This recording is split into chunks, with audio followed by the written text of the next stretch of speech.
Welcome to the presentation on graphing lines. Let's get started. So let's say I had the equation. Let me make sure that this line doesn't show up too thick. Let's say I had the equation. Oh, why is it showing up? Let's see. Oh, there it goes. Y is equal to 2x plus 1. So this is giving a relationship between x and y. So if, say, x equaled 1, then y would be 2 times 1 plus 1, or 3. So for every x that we can think of a corresponding y. So let's do that. If we said that, let's make a little table here, x and y. And let's just throw out some random numbers for x. If x was, let's say, -1, then y would be 2 times -1, which is -2, plus 1, which would be -1. If x was 0, that's easy. It would be 2 times 0, which is 0, plus 1, which is 1. If x was 1, y would be 2 times 1, which is 2, plus 1, which is 3. If x was 2, then I think you get the idea here. Y would be 5. And we could keep on going. And we could, obviously, there are an infinite number of x's we could choose, and we could pick a corresponding y. So now you see we have a little table that gives the relationships between x and y. And what we could do now is actually graph those points on a coordinate axis. So let me see if I can draw this somewhat neatly.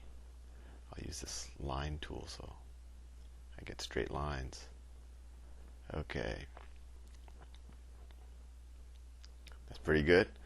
Okay, now let me draw some coordinate points. So let's say that's 1, that's 2, that's 3.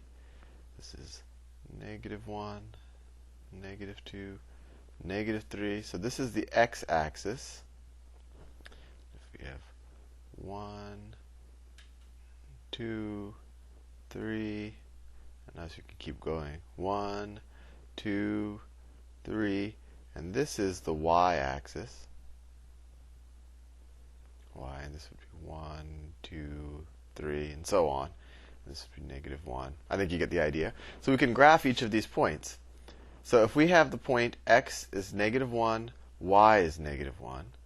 So x, we go along the x-axis here, and we go to x is equal to -1, and then we go to y is equal to -1. So the point would be right here. Hope that makes sense to you.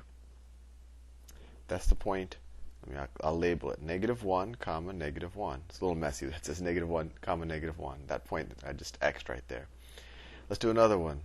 And that's this point. I'll do it in a different color this time. Let's say we had the point 0, comma, 1. Well, x is 0, which is here, and y is 1. So that point is right there. Let's do one more. If we have the point 1, comma, 3. Well, 1, comma, 3, x is 1, and we have y is 3, so we have the point right there. I hope that's making sense for you.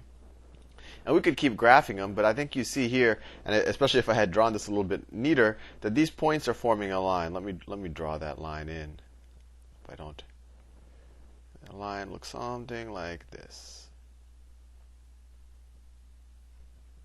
Actually, no, that's not a good line. Let me do it better than that. The line looks something like this. You see that? Well, that's actually a pretty bad line that I just drew. So it would be a line that goes through. Let me change tools.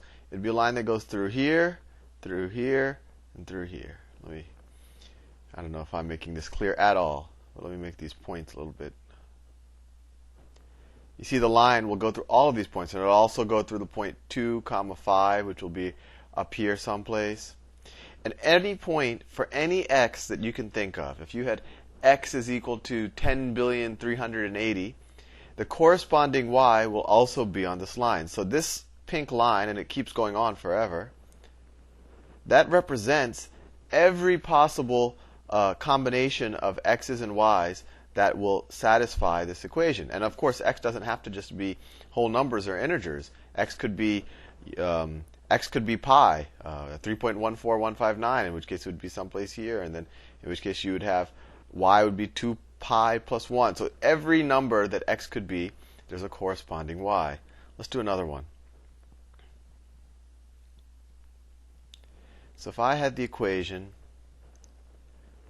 y is equal to, that's an ugly y is equal to negative 3x plus 5. Well, I'm going to draw it quick and dirty this time. So that's the x-axis, that's the y-axis. Let's put some values here.